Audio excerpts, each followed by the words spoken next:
We went to Murano about 10 years ago, and we happened to see a master glass blower working in Murano at Camp Furnaces, which is a really famous historical hot shop. And in watching him work, I just felt like this is something that has been missing from my life, almost an epiphany where I felt I have to do this. It's something that I think I was born to do. That feeling was so strong that I actually tried to see if I could assist the maestro at that furnace. And of course, after they asked me if I've ever worked with glass and I said no, they said, well, insurance wouldn't allow this. So I made a commitment to myself as well as the furnace owner that one day I would come back and work in hot glass there, that I'd go back to the US and work hard to learn and study. And that's what I did. So I'm back to the US and did research and found one hot shop that allowed me to work a couple weekends to learn, take some little workshops there with a wonderful artist named Lance Friedman. After that, he said, well, this is as far as I go with this because I'm busy with my own work, so what you should do is study with another person named Karen Willenbrink Johnson, who's a really amazing glass artist. And that really transformed my whole life because she's one of the best glass sculptors in the world and sculpts wildlife. And at that 1 week's time, I went from where I was really green to glass to where it just pulled me in. I was welcomed and embraced by this wonderful group of glass artists and never looked back. That's really what gave me the addiction.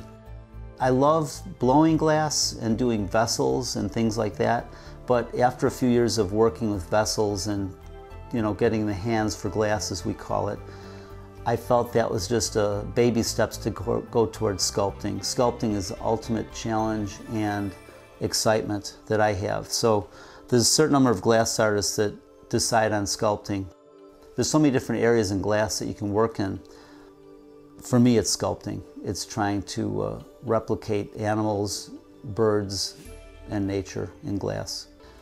The first thing I think of when I enter the studio is how thankful I am to be allowed to enter this, what I feel is a sacred place, to be able to work with this amazing medium that has a spirit that as you work with it and as it becomes this form that you're guiding and creating, how fortunate I am to be amongst people that share the same love of this medium.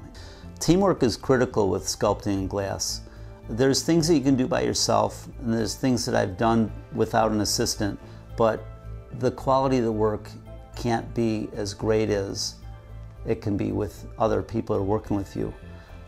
Working in glass is very much like a dance, and the more that you work with a team of people that are like-minded, the more the group reaches new levels of success and excitement and experimentation, and it's really a joyous feeling.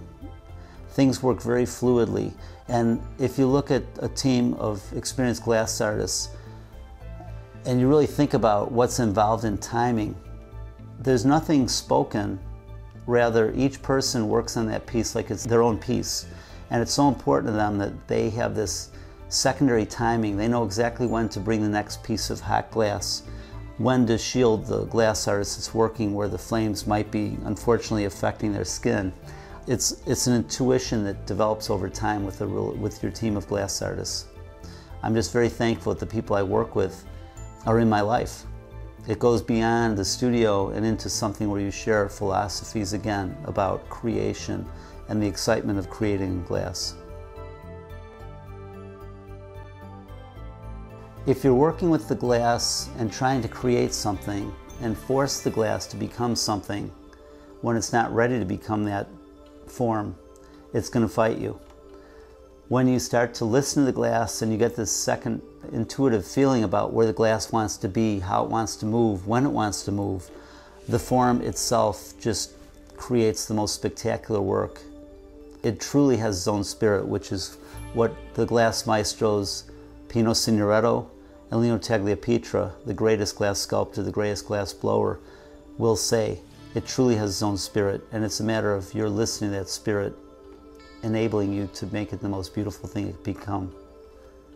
What's really remarkable to me is that I've been embraced not just by some different glass artists that are friends of mine, but the maestros, the truly great artists of glass. As I had mentioned, Davide Salvatore and Pino Signoretto and Karen Willenbrink. There's also other people, my dear friend Ellie Carissa, Shelley Mizlewski-Allen, as well as institutions such as Pilchuck Glass School and Corning Glass.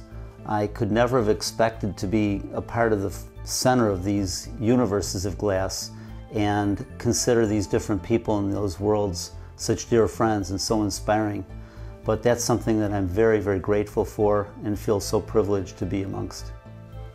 I think the fact that it's just an incredibly joyful feeling for me to work with glass, and the most important thing for me when I make work in glass is that it's something that makes people joyful, and the respect that I have for glass in that it's a permanent medium. In other words, there's work that was done by the Egyptians that were the first to work with glass 5,000 years ago that look like they were made yesterday. They're spectacular and magnificent. So for me, there's an importance to make the most beautiful thing I can. The thing that I make will live on well beyond my lifetime. There's really no shelf life for glass. It can last thousands of years.